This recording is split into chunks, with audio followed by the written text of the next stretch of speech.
relação à disfunção erétil ocorre quando o homem tem uma dificuldade de obter uma ereção ou quando essa ereção não é satisfatória para o homem ou suficiente para que ele tenha uma penetração. Então a gente tem a disfunção erétil quando o homem realmente não consegue obter ou manter uma ereção.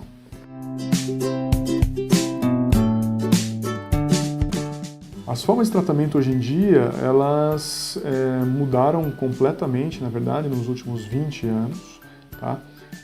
E hoje nós temos algumas modalidades terapêuticas muito efetivas, que melhoram muito a qualidade de vida desse paciente. O que é interessante dessa terapia é que hoje em dia a gente consegue resolver ou ajudar cerca de 90% dos pacientes com disfunção erétil somente com medicações, somente com esses medicamentos. Então, é uma terapia que realmente revolucionou o tratamento da disfunção erétil nos últimos 15 anos.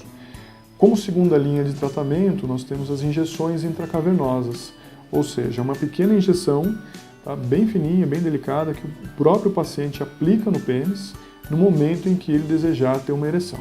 Tá? A princípio parece um pouco complicado, um pouco difícil do paciente fazer ou não natural, né?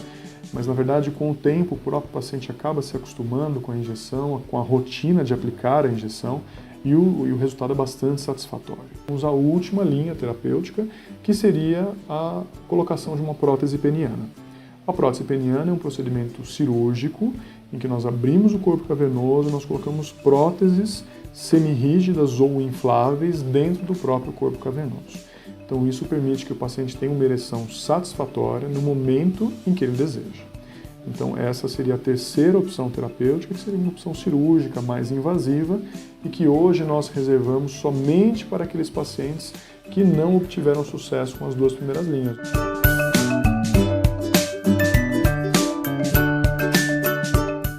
Então a única contraindicação formal que nós temos para esses medicamentos é o uso do nitrato. Se não ocorrer o uso do nitrato, o paciente está liberado para usar o medicamento. De qualquer forma, é sempre interessante consultar um cardiologista e consultar um urologista para que a prescrição seja uma prescrição bastante segura. Com relação aos efeitos colaterais desses medicamentos comprimidos, né, que a gente estava falando, os mais importantes são dores de cabeça, cefaleia, né? Rubor facial, ou seja, o rosto fica um pouco vermelho, os lábios ficam um pouco mais vermelhos realmente, e um pouco de congestão nasal. São os efeitos colaterais mais importantes e mais comuns que a gente tem no dia a dia.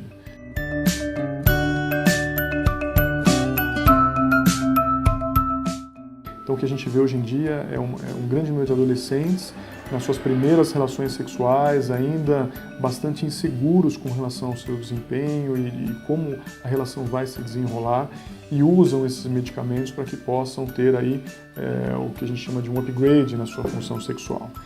E o que a gente vê também, adultos jovens também, que tomam o medicamento de uma forma um pouquinho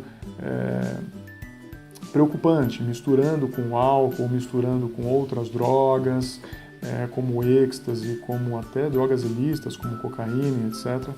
Então a gente tem visto isso com bastante frequência hoje em dia. É uma preocupação grande porque esse grupo de pacientes realmente não tem nenhuma indicação formal para que usem esse medicamento, para que possam desenvolver uma relação sexual normal, tá? E nesses casos, os efeitos colaterais podem ser um pouco mais preocupantes. Então, no indivíduo que não tem nenhum problema sexual de disfunção erétil, quando ele toma um Viagra, quando ele toma um Sildenafil ou um Levitra, um Cialis, ele pode desenvolver uma ereção bastante prolongada, uma ereção que dura mais que 4 a 6 horas, que é o que a gente classifica como priapismo. Então o priapismo pode ser bastante preocupante, pode trazer repercussões definitivas para o pênis do homem, e às vezes a gente tem casos em que depois de um priapismo muito prolongado o indivíduo não consegue ter ereções futuras.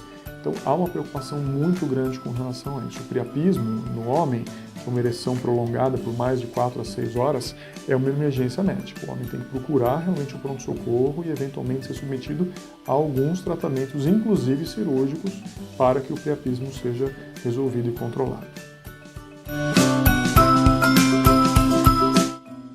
Existem inúmeras causas para a disfunção erétil. Uma delas é a própria questão da idade. Tá? Então a gente sabe que é uma doença que vai realmente acontecer eventualmente em algum ponto da nossa vida. Então, as estatísticas mostram que a partir da quarta década de vida, cerca de 30% dos homens têm algum grau de disfunção erétil.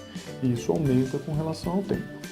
Então, sabendo que é uma doença multifatorial, que a própria idade está atuando como fator de risco, a gente também tem outros fatores de risco, como diabetes, a hipertensão, o uso de medicamentos antihipertensivos, antidepressivos, questões hormonais associadas, questões de qualidade de vida, de falta de atividade física, de obesidade, ou seja, é uma doença que tem múltiplos fatores que realmente culminam com a questão da disfunção erétil.